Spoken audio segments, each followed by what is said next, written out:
परमवीर सिंह ने अनिल देशमुख पर बेहद ही गंभीर आरोप लगाते हुए पत्र लिखा है, जिसको लेकर महाराष्ट्र में सियासी हलचल भी तेज हो गई है। विपक्ष लगातार अनिल देशमुख के इस्तीफे की मांग कर रहा है। इन तमाम विषयों पर, पहलुओं पर बात करने के लिए हमारे साथ एनसीपी के वरिष्ठ नेता नवाब मलिक जी हैं।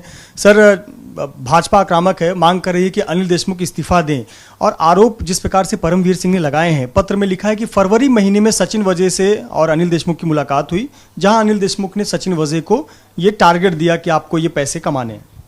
देखिए, आरोप गंभीर है, निश्चित रूप से उसकी जांच होनी चाहिए। पार्टी ने, पवार साहब ने स्पष्ट किया है कि उच्च स्तरीय रिटायर कोई अफसर से रिबेरो जी का नाम लिया गया था, उन्होंने तैयारी नहीं दर्शाई, और कोई अफसर से उससे कंसर्न लिया जाएगा, कंकरेंस लेके फिर जांच सौंपी जाएगी। लेकिन जिस तरह से पत्र में आरोप लगाए गए, बहुत सारे सवाल खड़े होते हैं। सबसे पहले ट्रांसफ़र होने के बाद क्यों खत लिखा गया, और जिस तरह से 17 तारीख को ट्रांसफ़र हुए एक दिन पहले वो कहीं ना कहीं व्हाट्सएप के जरिए कोई सबूत तैयार कर रहे हैं, जिस तरह के सवाल पूछे गए। उसी पत्र में कहा जा रहा है कि वजह से फरवरी के आखिर में अनिल देशमुख ने मुलाकात की। अनिल देशमुख 15 तारीख तक कोविड पॉजिटिव थे, 27 तारीख तक होम क्वारंटाइन थे, वो किसी से नहीं मिले। 27 तारीख की रिपोर्ट आने के बाद एक दिवस सिर्फ वो लोगों से मिले हैं। ये सारी परिस्थितियाँ संदेह पैदा करती है, और निश्चित रूप से पार्टी ने निर्णय लिया है कि जांच होगी, जांच होने दीजिए, लेकिन इस्तीफा का कोई सवाल नहीं होता। लेकिन तो परमवीर सिंह ने ऐसा क्यों किया? सवाल ये उठता है कि एक आईपीएस अधिकारी जो कि मुंबई पुलिस आयुक्त जैसे पद से तुरंत अभी हटाया गया हो, उसने इतने बड़े पत्र में इतने बेहद संगीन आरोप गृहमंत्री पर लगाए। देखिए, ऐसा है, पत्र की तारीख, पत्र में जिस तरह से चैट का हवाला दिया जा रहा है, ये सब शक पैदा करने वाला है। लेकिन कहीं ना कहीं सरकार को बदनाम करने के लिए कदम उठाया गया। परमवीर सिंह जी दिल्ली गए, किससे मिले, कब मिले, इसकी जानकारी पूरी हम लोगों को है। समय आने पे वो चीज़ें बताई जाएगी। हमें लगता है कहीं ना कहीं सरकार को बदनाम करने के लिए ये चीज़ें हो रही हैं, और जांच में सब चीज़ें सामने आएंगी। आप कह रहे हैं कि ये दिल्ली गए थे और दिल्ली में किसी के इशारे पर ये रचा गया है? निश्चित रूप से हमारे पास सारी जानकारी है, कब मिले, किससे मिले, उन्हें क्या कहा गया, क्या बोला गया, वो सब जानकारी हम लोगों के पास है। आज नहीं कल चीज़ें सामने आएगी, जांच होने दीजिए, जांच में सारी चीज़ें खुलकर आएंगी। विपक्ष लगातार कह रहा है कि अनिल देशमुख को इस्तीफा देना चाहिए, जिस प्रकार के बेहद गंभीर आरोप लगे हैं। पवार साहब ने गेंद जो है उद्धव ठाकरे के पाले में डाल दी है, और यहाँ तक कि संजय राउत भी कह रहे हैं कि मुख्यमंत्री के पास अधिकार होते हैं कि वो फैसला लें कि मंत्री किसे बनाना है, किसे नहीं। देखिए, ऐसा है, मुख्यमंत्री का प्रोगेटिव होता है, मंत्री किसे बनाया जाए, कौन सा विभाग किसे सौंपा जाए, तो उस पर उन्हें निर्णय लेना है।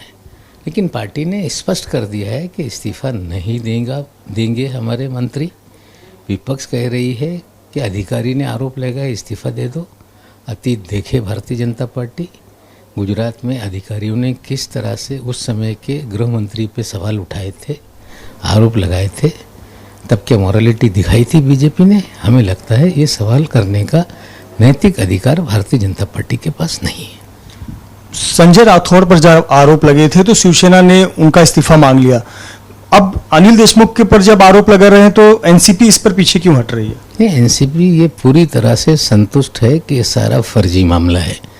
आरोप सरकार को बदनाम करने के लिए लगाए गए हैं। तारीख से भी स्पष्ट रूप से खुलकर सामने आ रहा है। ट्रांसफ़र के बाद आरोप लगाए जा रहे हैं। पत्र में जिस तरह से व्हाट्सएप पे सवाल पूछे जा रहे हैं, कहीं ना कहीं कुछ प्रूफ तैयार करने का प्रयास किया गया है। तो ये पूरा पत्र जो है ये संदेह के घेरे में है। जांच होने दीजिए, जांच के बाद जो भी निष्कर्ष निकलेगा उस तरह से सरकार कार्रवाई करेगी। कांग्रेस के वरिष्ठ नेता राशिद अल्वी जी ने दिल्ली में एक बयान दिया है कि ऐसे गंभीर आरोप लगे हैं तो अनिल देशमुख को फिलहाल हट जाना चाहिए, उन्हें इस्तीफा देना चाहिए। उनका व्यक्तिगत मत हो सकता है, हमें लगता है कांग्रेस का अधिकृत मत नहीं है। क्या महाराष्ट्र में 3 दलों की महाराष्ट्र विकास आघाड़ी सरकार को खतरा है, या इससे डिस्टेबलाइज करने की कोशिश की गई है? देखिए, सरकार को बदनाम करने का प्रयास पहले दिन से है। जिस तरह से एक अभिनेता की आत्महत्या का मामला सामने आया, उसके बाद सीबीआई को जांच सौंपी गई, लगातार सरकार को बदनाम किया जा रहा था। आत्महत्या का मामले में क्या हुआ आज तक सीबीआई नहीं बता रही है। तो जिस तरह से चीज़ें हो रही है कि महाराष्ट्र की सरकार जो जनता के हित में काम कर रही है, जनता संतुष्ट है। कहीं ना कहीं सरकार बदनाम कैसे हो, इस दिशा में पूरी तरह से भारतीय जनता पार्टी का प्रयास है।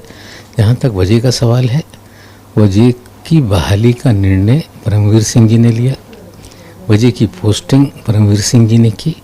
निश्चित रूप से अब जो भी है जांच NIA ATS कर रही है, जो भी होगा, जो गुनहगार होगा कार्रवाई होगी, लेकिन सरकार को बदनाम करने का प्रयास हो रहा है, ये निश्चित है। बहुत बहुत शुक्रिया नवाब मलिक, जिन्होंने कहा कि परमवीर सिंह के पत्र के पीछे कोई न कोई साजिश है और आने वाले वक्त में इसका भी खुलासा हो जाएगा कि आखिरकार पत्र के बोल किसके हैं और लिखावट किसकी है। कैमरामैन विपुल सिंह के साथ मृत्युंजय सिंह, ABP न्यूज, मुंबई।